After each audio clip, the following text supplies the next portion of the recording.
Bien, c'est déjà demain avec Anthony Morel. Bonjour Anthony. Bonjour Jean-Jacques. Vous aimez le foot, vous, Anthony? Moyennement. Je suis très honnête avec vous. Vous avez regardé OM PSG hier soir? Non, pas du tout. Non, Non, attendez, Vous qu'on commence. non, Attendez. Oui, Vous allez voir quoi quand on aura des petits capteurs pour savoir combien de kilomètres ils ont couru précisément, dans quelle direction, ça etc. arrive, ça arrive, Là, ça vous allez arrive. voir qu'Anthony Morel, il Mais sera avec son ça iPad existe devant. déjà. Ça existe Ça existe déjà. Mais moi, je suis Ça existe Nantais, déjà. donc si je dois supporter un club, c'est le FC Nantes, de toute Oui, façon. bon, pas terrible. Oh bah pardon, excusez-moi, Non, Jean-Jacques. mais le résultat de ce c'est week-end. mieux que le mien. Enfin bon, d'accord. Allez, Anthony, les pirates informatiques ne manquent jamais d'imagination. Au Royaume-Uni, un détenu est parvenu à s'évader de l'une des prisons les plus sécurisées du pays de façon particulièrement ingénieuse. Il a envoyé de faux emails qui ont convaincu l'administration pénitentiaire qu'il devait être libéré. Oui, beaucoup plus fort que l'évasion par hélicoptère, je trouve, le moyen qu'a trouvé ce jeune homme de 28 ans qui s'appelle Neil Moore.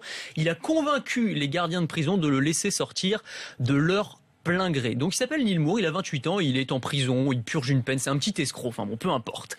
Et cet escroc, Il va... purge une peine à Wandsworth, qui est l'une des prisons les plus sécurisées du Royaume-Uni. Absolument, c'est une prison qui est située au sud de Londres, extrêmement sécurisée, et il va imaginer un plan particulièrement ingénieux pour s'évader.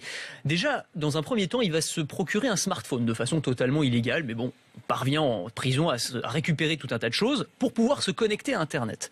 À partir de ce smartphone, il va créer une fausse adresse de messagerie, une fausse adresse mail, un peu particulière puisqu'elle va imiter quasiment au caractère près les adresses mail officielles des services de justice britanniques. C'est-à-dire que les adresses de la justice britannique, elles se terminent par justice.co.uk et lui, il va remplacer les points par des tirets.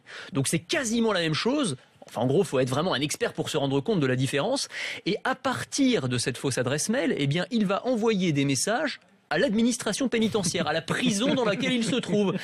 Des messages qui disent quoi? Des messages qui annoncent, qui demandent la mise en liberté provisoire de monsieur Neil Moore, c'est-à-dire de lui-même. Il demande lui-même sa propre mise en liberté provisoire. Alors, la prison n'a pas de raison de douter, puisque ce sont des mails qui ont l'air très officiels, qui viennent de la Cour de justice britannique, donc pas de problème. Les gardiens arrive à sa cellule, le sort de sa cellule et il sort par la grande porte. Il est libre. Par la grande porte, il est libre. Le poteau rose n'est découvert que 3 jours plus tard, quand son avocat lui rend visite en prison. Bah oui, c'est l'avantage parce de qu'il ce n'a plan. pas été prévenu. Mais exactement. Alors c'est pendant 72 heures, embêtant. personne ne se rend compte de rien. Et puis il y a son avocat qui arrive, il lui rend visite, il a un entretien prévu avec son client. Il dit bon bah je voudrais voir mon client maintenant.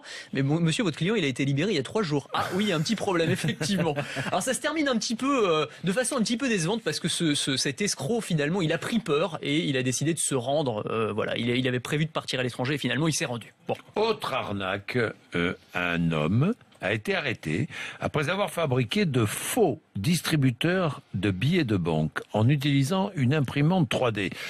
Lui ne faisait pas de faux billets, non, de faux distributeurs de billets de banque. Exactement. Ce qui est encore plus fort. C'est ça, c'est tout à fait. Alors, je rappelle le principe de l'impression 3D.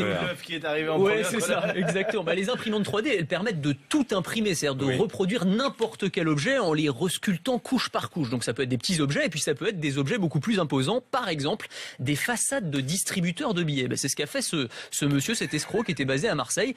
Il a carrément sculpté à partir d'une imprimante qu'on a retrouvée chez lui, des façades de distributeurs de billets qu'il allait coller, plaquer sur de vrais distributeurs dans la rue.